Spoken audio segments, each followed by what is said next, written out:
Kalikasang dekorasyong pampasko ang ibinida ng ating mga youth scooper. Tulad ng Christmas tree na yari sa mga lumang CD at bilin na gawa sa balat ng itlog. Yan at iba pang nakalap ng mga youth scooper sa pagtutok ni George Villanueva.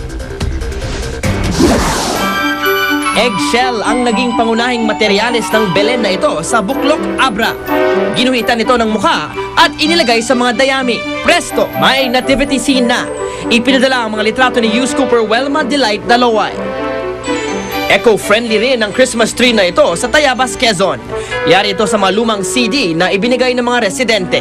Ipinadala ang litrato ni youth scooper Jessica Sadenio. 11 pulis naman mula sa iba't ibang bayan ng Bataan ang nagtagisan sa singing contest na Paskong Balagüeño 2010. Ayon kay youth scooper Gian Rubiano, bahagi ang paligsahan ng 10th Cityhood Anniversary Celebration ng Balanga. Pwede rin kayong magpadala ng mga video at litrato ng mahahalagang balita. Mag-log-on lang sa www.uscoop.tv. Para naman magpadala ng text o MMS, i-text ng scoop, space, message, space, ang inyong pangalan at address at ipadala sa 4627. Paalala lang po sa ating mga youth scooper, yun lang pong mga video at litrato na pagmamayari nyo mismo ang ipadala sa amin. Tandaan ninyo mga kapuso, basta't may balita sa lugar ninyo, i-youth scoop ninyo. Tumaas pa ang satisfaction rating ni Pangulong Noynoy Aquino sa pinakabagong Social Weather Stations o SWS Nationwide Survey.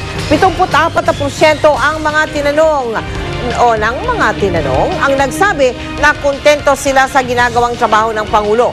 10% lamang ang nagsabi na hindi. Ang 64% net satisfaction rating ay mas mataas pa sa nakuha niya noong Setyembre kung kailan una siyang binigyan ng marka bilang Pangulo. 1,200 ang tinanong sa pinakahuling SWS survey. Ayon sa Pangulo, ang mataas na satisfaction rating ay indikasyon na nararamdaman ng maraming Pilipino ang pagsulong ng bansa sa pamagitan ng matapat na panunungkulan. Chika Minute! Nag-share ng kanyang blessings ang starstruck 5-second prince na si Rocco Nacino sa ilang batang lansangan. Nag-enjoy raw siya sa maagang Christmas celebration with the kids. Makichika kay Lars Santiago. Maaga ang naging Pasko ng ilang mga batang lansangan at ulila nang idaos ang pamaskong handog ni Rocco Nacino para sa kanila kahapon. Katulong ang kanyang pamilya, mga kamag-anak, ang kanyang Rockefellas. Inaliw nila ang mga bata sa pamamagitan ng mga palaro at pagtatanghal. Sa isang bilang ay nakisayaw pa si Rocco sa mga batang nagtanghal ng sikat na sikat ngayong dance step, ang Shembot.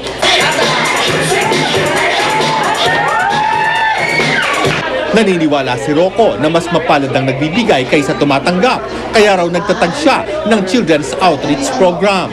Before, nung hindi pa pumapasok ng showbiz, what we did was we pack grocery items, nilagay namin sa isang plastic bag. As iikot-ikot kami ng Pasig or kaya Makati, maghanap kami ng mga bata na naglilimos. Doon namin binibigay yon right before Christmas. Para sigurado sa Christmas mismo, meron silang kakainin. Ngayong artista na si Rocco, mas marami raw ang kanyang naipamimigay at nabibigyan. Let's say level up, mas maraming blessings na natatanggap ng mga bata. Since maraming blessings na dumating sa akin, gusto ko mas maraming blessings na makukuha yung mga bata. Kumusta naman kaya ang Pasko ni Rocco ngayong taon? Just stay here, relax, and spend time with my family, spend time with my relatives. Tagal ko na rin sila hindi nakita eh. So, sigurado mag-enjoy ako this Christmas. At dahil walang girlfriend, kasama raw si Rocco sa samahang malamigang Pasko. Hindi ko naman naiisip yun eh. Importante na masaya ako. And happy na may work ako. Kasama ko naman family ko, lahat kami masaya. Yun naman importante. Then, when it comes to sa love life, can't wait naman eh. Lars Santiago, updated sa Showbiz Happening. Sa pagbabalik ng Chika Minute, malalaman nyo na kung totoo nga bang nagpapagawa kami ng bahay ni Vic Soto. Stay tuned for that. Mike? Salamat, Pia. Nanindigan naman si Pangulong Aquino na hindi po kailangan ipaliwanag ng Pilipinas ang desisyon ng ating gobyerno na hindi dumalo o hindi rin nagpadala po ng kinatawan sa paggawad ng Nobel Peace Prize sa Norway noong isang linggo. Ayon sa Pangulo, pinoprotektahan lamang niya ang interes ng mga Pilipino.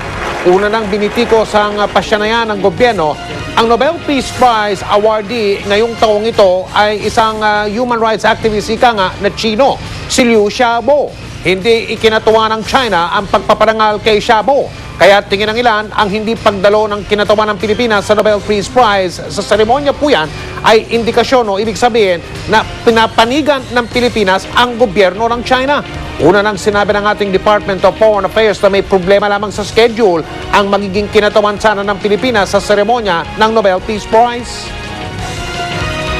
I did swear an oath to defend, di ba? And to safeguard all Filipinos everywhere.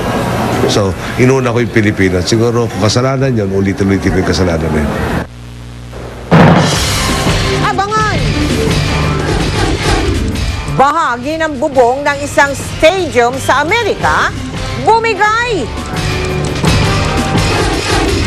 Pinay na nahalal na senador sa Amerika, nagbalikbayan para sa Pasko.